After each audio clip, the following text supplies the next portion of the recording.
En Espagne, un projet de loi ambitieux sur le bien-être animal voté en première lecture. Le texte prévoit l'obligation d'une formation préalable pour les propriétaires de chiens et durcit les peines pour mauvais traitement. Les chiens de chasse ont été exclus de son application au grand regret des associations de défense animale. Les galgos, les podenco, tous les lévriers, tous les chiens de berger et de chasse en Espagne ont été oubliés volontairement dans ce texte voté il y a quelques jours en Espagne. On en parle. La loi de protection des droits et du bien-être animal, un des projets phares du gouvernement de gauche espagnol, a bien failli être rejeté au Parlement. La raison, un amendement approuvé préalablement par l'aile socialiste de l'exécutif avec l'aide des partis de droite pour en exclure les chiens de chasse. Malgré les menaces de boycott de son partenaire de coalition, le parti de la gauche radicale, Unidas Podemos, a finalement permis qu'elle soit approuvée de justesse, jeudi 9 février, en première lecture par une courte majorité de 174 voix pour et 167 contre.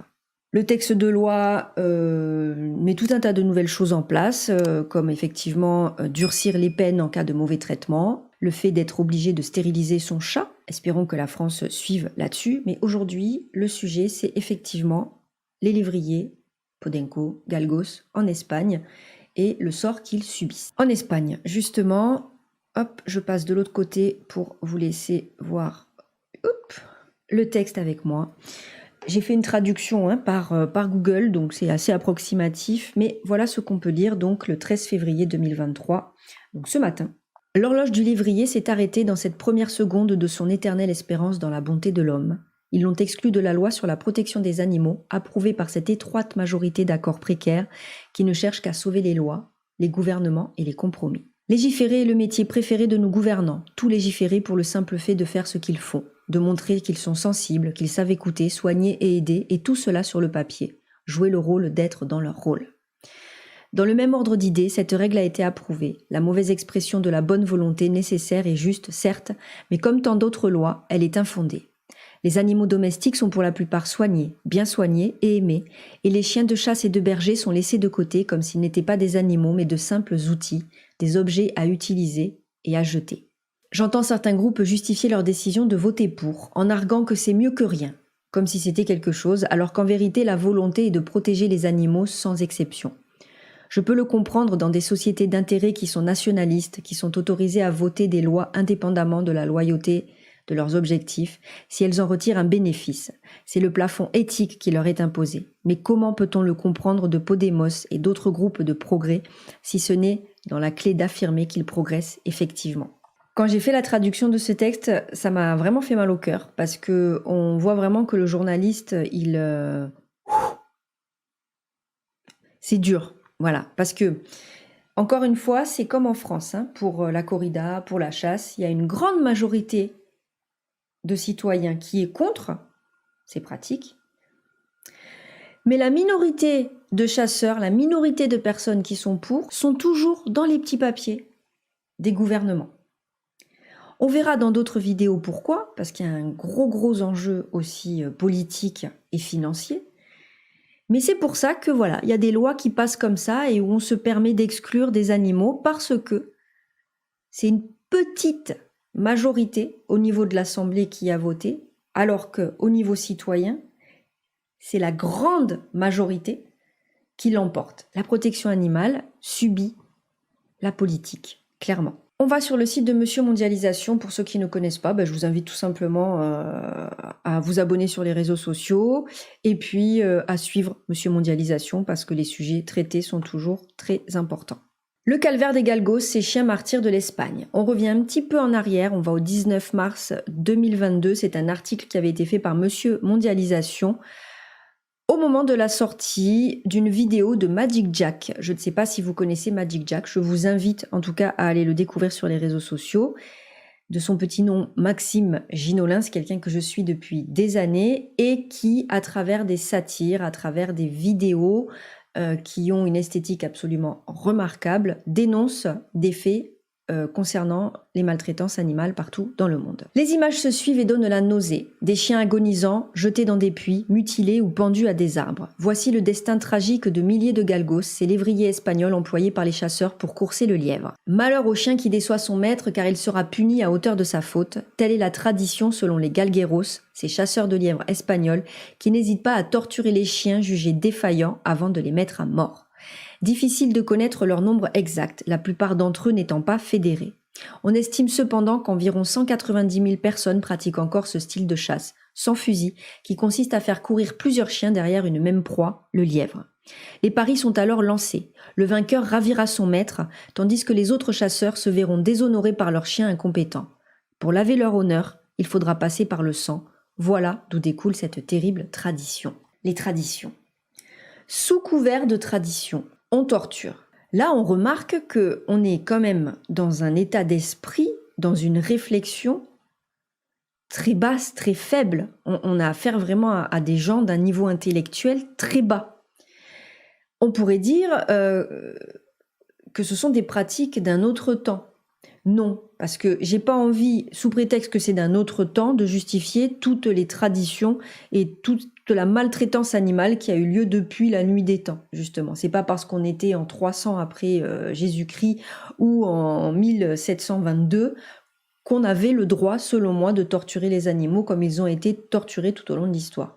Donc j'ai pas envie de dire que c'est une mentalité d'un autre temps, mais j'ai vraiment envie de dire que c'est une mentalité mais tellement basse que, je crois qu'ils sont quand même très limités au niveau de l'intelligence, quoi. Donc, si un chien ne réussit pas sa course, il déshonore son galgueros, le galgueros, pour laver son honneur, le tue. Voilà. Pour les galgueros encore attachés à cette pratique, un galgo ne vaut même pas une cartouche. La mise à mort de l'animal s'inscrit alors dans un effroyable dessein. En fonction des ratés de ce dernier, différentes techniques d'abattage sont employées par les chasseurs. Coup de couteau, quasi-pendaison, immolation par le feu, abandon au fond d'un puits ou d'une crevasse, aspersion d'acide, injection directe de produits ménagers tels que de l'eau de javel dans l'organisme, etc. Autant de méthodes particulièrement cruelles destinées à faire souffrir le plus possible l'animal ayant déçu son maître. A contrario, les chiens louangés par les chasseurs seront pendus haut sur un arbre en signe de respect. Est-il nécessaire de parler de ce qu'on vient de lire ? Tu déshonores, tu es torturé, tu honores, tu es pendu. Le sort de ces animaux ne peut pas être bon. S'il n'existe aucune source officielle et fiable sur le nombre de galgos ainsi tués chaque année, certaines associations de terrain estiment que plus de 500 000 animaux sont victimes de ces pratiques impitoyables. Alors que les morts les plus violentes sont souvent cachées, donc impossibles à quantifier, le nombre de victimes aurait tout de même tendance à diminuer grâce au travail de sensibilisation de différentes organisations comme Galgos del Sol, SOS Galgos ou encore Galgos del Mar. Des associations existent en Espagne, en France. Je vous mettrai les liens dans la description. C'est très important de les aider, on va en reparler un petit peu plus bas. Malheureusement, le calvaire de ces lévriers ne commence pas là. Considérés comme un simple outil de chasse, ils sont toute leur vie durant confrontés à la maltraitance et à la cruauté de leurs bourreaux. La plupart d'entre eux voient le jour dans de minuscules enclos, alors que leur mère est destinée à vivre dans des conditions d'hygiène déplorables et à mettre au monde des jeunes galgos jusqu'à ce qu'elles n'en puissent plus. Souvent placés dans une cave, loin de la lumière du jour, les chiots sont ensuite étudiés et sélectionnés pour en faire les meilleurs chiens de chasse possibles. Ceux qui sont alors jugés trop petits, trop chétifs ou pas assez éveillés sont directement tués brutalement. Pour les autres, l'enfer ne fait que commencer. Pour développer leur vitesse et leur puissance, les jeunes chiens sont entraînés régulièrement. Pour cela, les galgueros ont une technique particulière. Ils attachent les lévriers à l'avant ou à l'arrière d'une voiture ou d'un quad et enclenchent le moteur. À près de 60 km/h, les chiens sont priés de tenir le rythme, et ce sur plusieurs kilomètres, tandis que ceux qui ne savent pas suivre s'effondrent et finissent par se faire traîner au sol. D'autres sont entraînés dans des sortes de manèges automatiques ou encore sur des tapis roulants.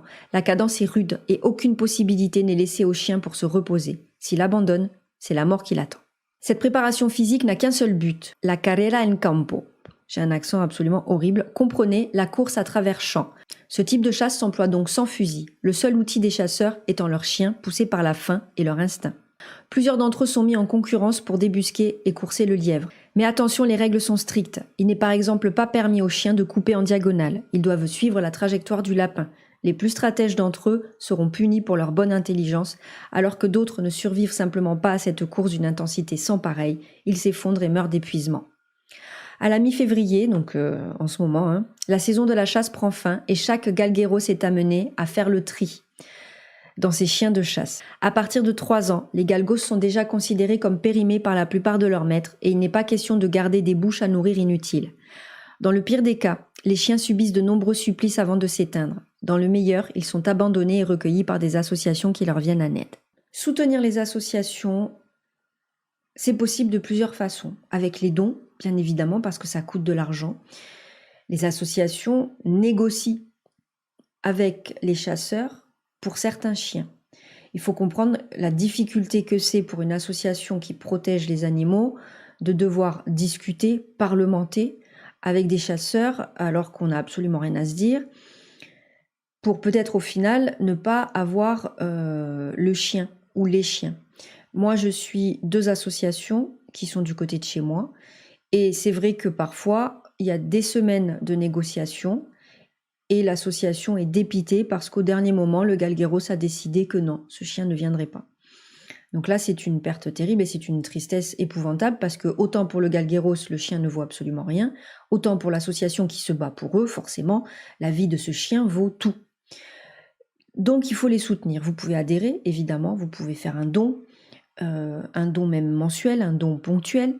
Vous pouvez aussi devenir famille d'accueil parce que c'est souvent ce qui manque à ces associations, c'est pour aller chercher ces animaux, les associations n'ont pas de refuge, donc il faut que ces animaux soient placés dans des familles. Si vous ne pouvez pas adopter ces animaux parce que vous travaillez beaucoup, parce que je ne sais pas, pour les raisons qui vous regardent, devenez famille d'accueil. Ces chiens ont besoin, plus que n'importe quel autre chien, avec ce qu'ils ont subi, de connaître une vie en maison, parce qu'ils ne savent pas du tout ce que c'est, de connaître les caresses, parce qu'ils ne savent pas non plus du tout ce que c'est, puisqu'on l'a dit, un chien qui réussit sa course et qui honore son maître finit pendu en haut d'un arbre. Ces chiens ne savent pas non plus ce que c'est de manger à leur faim, ne connaissent pas les soins, etc., etc. Donc en devenant famille d'accueil, vous permettez à ces associations de sortir plus de chiens, de négocier, j'aime pas ce mot, mais c'est vraiment ça. De toute façon, avec un chasseur, on ne peut rien faire d'autre que de négocier. Et certaines associations sont parfois obligées de racheter les chiens parce que malgré tout, les galgueros sont des chasseurs jusqu'au bout. Voilà, c'est-à-dire que c'est soit je lui injecte de l'eau de javel, soit vous me donnez un billet pour que je vous donne le chien. Donc c'est très très compliqué. Voilà, donc on peut tous les aider de cette façon. Je vous mettrai les liens évidemment dans la description de toutes ces associations en tout cas de celles que je connais, pour que vous puissiez vous rapprocher d'elles. Il faut absolument que cela change. Une pétition a été créée il y a quelques jours justement pour demander à l'Union européenne d'acter sur le sort des lévriers espagnols afin que du coup l'Espagne soit obligée de plier en fait par rapport à une décision qui viendrait donc de plus haut. Je vous mets également le lien dans la description. Je vais vous mettre quelques extraits d'une bande-annonce qui s'appelle Dans l'enfer des galgos. Je pars du principe qu'il ne faut pas fermer les yeux. Il ne faut pas tourner la tête parce que sinon c'est trop facile. On sait que ça existe, mais notre esprit n'imprime pas les images. Et je pense que c'est que en voyant certaines images qu'on peut prendre conscience de certaines choses. Voilà. Ils sont traumatisés, terrorisés par la présence de l'homme. Ces chiens, ce sont les galgos, des lévriers utilisés en Espagne pour la chasse aux lièvres. Et chaque année, 50 000 d'entre eux meurent, abandonnés quand ils ne sont pas performants. Conséquence de ces abandons, ils sont entassés dans des chenils pour y être incinérés. D'autres subissent directement la cruauté de leur maître. Ils sont brûlés vifs.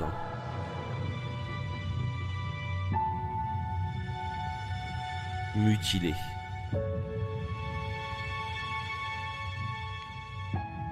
Ou pendus court pour que la mort soit lente.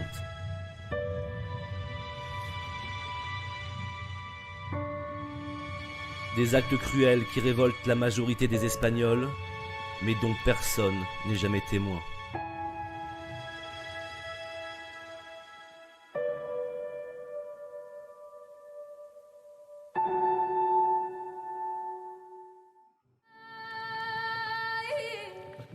Des galgueros ont accepté que nous les suivions. Chacun d'entre eux dispose en moyenne, chaque année, d'une quinzaine de chiens pour la chasse. Tous les dimanches, durant l'hiver, ces lévriers sont utilisés comme de simples outils.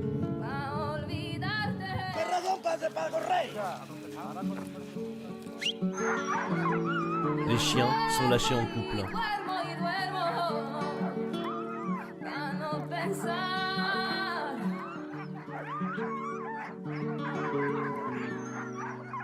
En Espagne, le galgo ne jouit pas du même statut que les autres chiens de compagnie. Conséquence, la législation en vigueur sur le droit des animaux n'est jamais appliquée. Ce jour-là, aucun chien n'est abandonné devant notre caméra, et quand nous évoquons les actes de torture pourtant bien réels, les galgueros nient en être les auteurs. No, eso es una cosa ya más antigua, eso es una fama que es una fama que nos echaron y la tenemos a cuenta, pero eso no es como lo pintan. Eso hubo unos tiempos, eso hace ya muchos años eso. Ya los perros, nosotros somos los que más cuidamos los perros, pero tiene un coste y unos dineros echados en comida, en prepararlos, veterinarios. A nosotros miramos por los perros más que nadie y nos tienen tachados como que los maltratamos y eso es mentira. Les rares plaintes déposées n'aboutissent jamais. Personne n'est en mesure d'identifier les tortionnaires. Le nombre de chasseurs ne décroît pas, et cette surconsommation de chiens n'est donc pas prête de cesser. Au cœur de l'Europe, cette année encore, des milliers de ces chiens mourront, dans l'indifférence quasi générale.